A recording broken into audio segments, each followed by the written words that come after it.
Hi, I'm Isabelle Andzel. And I'm Willie the Wildcat. And today we're reading Harold and the Purple Crayon by Crockett Johnson and permission to use by HarperCollins Publishers. Oh, I'm so excited for this, Izzy. I can't wait. Me too. I love this book. Yeah. One evening, after thinking it over for some time, Harold decided to go for a walk in the moonlight. Oh, that's a good idea. There wasn't any moon, and Harold needed a moon for a walk in the moonlight. And he needed something to walk on. Yeah, you gotta have something to walk on if you're gonna walk in the moonlight. Oh, that's for sure. He made a long, straight path so he wouldn't get lost, and he set off on his walk, taking his big purple crayon with him. Oh, his big purple crayon? Yeah, I see it right there in the illustrations. Oh yeah, everything's purple. But he didn't seem to be getting anywhere on this long, straight path. So he left the path for a shortcut across a field. Oh, shortcuts are a good idea sometime. Oh yeah, it makes a lot of things easier. Yeah, for sure. And then the moon went with him.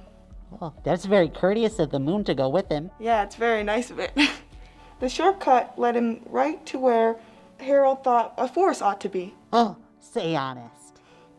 Yep, he didn't want to get lost in the woods, so he made a very small forest with just one tree in it. Oh, that sounds like a really cute forest. Yeah, it's pretty simple but nice. Yeah. It turned out to be an apple tree. Ooh. Apples would be very tasty, Harold thought, when they got red. Yeah, apples are always the best when they're red and delicious. Oh yeah, they're very crisp. So he put a frightening dragon under the tree to guard the apples. That's a pretty frightening dragon there. Yeah, it was a terribly frightening dragon. Yeah. Yeah, it's pretty scary. It even frightened Harold. He backed away, his hands holding the purple crayon shook. What do you think happens next? I don't know, let's find out. Okay. Suddenly, he realized what was happening. But by then, Harold was over his head in the ocean. Oh, he was probably trying to remember how to swim or something, right? Oh yeah. Yeah, just all in that water. Oh, that's for sure. He came up thinking fast, and in no time he was climbing aboard a trim little boat. Oh, ahoy, mateys! Yeah, that's very quick thinking of him. You're gonna sail the SS Purple Crayon. That's for sure. He quickly set sail, and then the moon sailed along with him. Oh, da-da-dee-da-da-da. Sounds like a nice trip. Yeah, with the moon as his buddy. After he had sailed long enough, Harold made land without much trouble. Land ho! Land ho! He stepped ashore on the beach and wondering where he was. Yeah, I'd be pretty curious too where I was. Yeah, just on the ocean, suddenly find land. Yeah. Where are you? I had no idea. Gotta keep reading. Yep, the sandy beach reminded Harold of picnics, and he thought of picnics made him hungry. So he laid out a nice, simple picnic lunch. Well, that's a good idea. Yeah, there was nothing but pie. But there was all 9 kinds of pie. 9 kinds of pie? Yeah, and Harold That's my liked kind them of all. picnic. Yep, that's amazing. When Harold finished his picnic, there was quite a lot left. He hated to see so much delicious pie go to waste. Yeah, food waste is a very serious issue. Oh yeah, we can't let that happen. So, Harold left a very hungry moose and a deserving porcupine to finish it up. And off he went, looking for a hill to climb, to see where he was. Whew, that's one lucky porcupine. Oh yeah, I wish I was that porcupine. Yeah. Harold knew that the higher he went, the further he could see. So he decided to make a hill into a mountain. Oh, very resourceful. Yep. If he went high enough, he thought, he could see the window of his bedroom. Oh, yeah, that makes sense. The higher you go up, the more you can see. Yep. He was tired. He felt he ought to be getting to bed. He hoped he could see his bedroom window from the top of the mountain. Yeah, after all that excitement, he probably was pretty tired. Oh yeah, I bet. After all those pies. Oh, absolutely. You gotta hibernate.